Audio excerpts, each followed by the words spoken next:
Ons lees die oordenking vir die 6de April uit die Here is my herder met die vriendelike vergunning van Lizet Marie. Die opskrif by vandag se gedeelte is oop oë.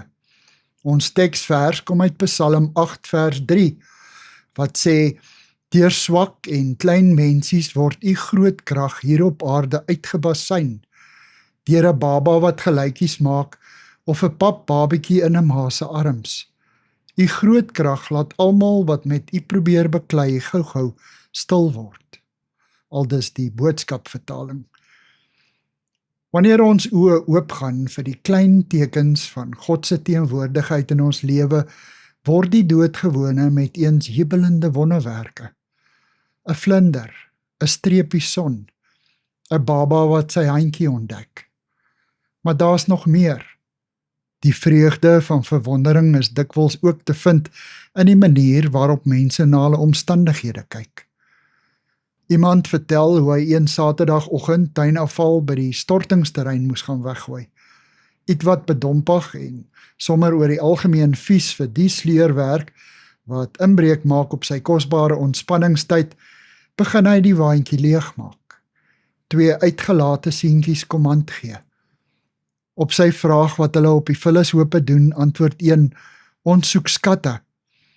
Tuis het die man na sy huis en tuin en sy vrou voor die opwasbak gekyk en gedink: ek is omring deur goedheid en genade, en ek het dit nie raak gesien nie. Ons moet luister na ons lewe. In die kleinste moment is soms 'n ewigheid opgesluit. Saans, in daardie stil oomblikke wanneer 'n mens wieg tussen wakker en slaap, kom jy dikwels tot rus by onopvallende, vlietende momente vol betekenis. Die glimlag van 'n vreemde in 'n huisbak, die vrolike fluit van die man wat blare hark, skaterende seentjies op hulle fietsse. Deur dit raak te hoor en te sien, kan ons deel word van die koor wat God se almag besing. Here, ek wil met oop oë lewe.